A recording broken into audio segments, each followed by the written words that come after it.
ଭିନ୍ନ ଏକ ଅନୁଭୂତି ଅନ୍ୟ ଏକ କଥା ଦେହକୁ ନେଇଗଲେ ନାଇଁ ସାଙ୍ଗେ ସାଙ୍ଗେ ବ୍ୟସ୍ତ ନାଇଁ ଭାଇ ଏମିତି ଜୀବନରେ ହୁଏ କହିବାର ତାତ୍ପର୍ଯ୍ୟ ହେଉଛି ଜୀବନରେ ପ୍ରେମ ସମ୍ପର୍କରେ ରହିବା ସମସ୍ତଙ୍କ ଜୀବନରେ ସମ୍ଭବ ନୁହେଁ। ଏହି ପ୍ରେମକୁ ମଣିଷ ସବୁବେଳେ ବହୁତ ଗୁରୁତ୍ୱର ସହିତ ଭାବିଥାଏ। ତା ଭାବନା ରାଇଜରେ କେତେବେଳେ ସକାଳ କେତେବେଳେ ରାତି ହେଇଯାଏ ସେ ଜାଣିପାରେନି। ମୁଁ ଏଇଠି ଗୋଟେ ପଦ କହିବି ନିଶ୍ଚିନ୍ତ, ଏ ପ୍ରେମ ଭଲ ପାଇବା, this is the part of life but not heart of life.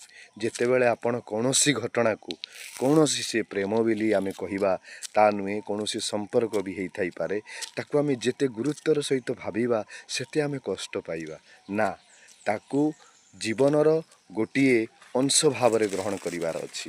ସେଇଟା ସମ୍ପୂର୍ଣ୍ଣ ଜୀବନ ନୁହେଁ। ଏଇ ଯେମିତି କଥା ପଦେ ମୁଁ ନିଶ୍ଚିନ୍ତ କହିବି ଯେ ଗୋଟିଏ ବହିରେ ଗୋଟିଏ ଫର୍ଦ୍ଦ ଯଦି କିଛି ବି ଅସଜଡ଼ା ହେଇଥାଏ ତାହେଲେ କ'ଣ ଆମେ ସମ୍ପୂର୍ଣ୍ଣ ବହିଟାକୁ ଚିରିଦେବା କି?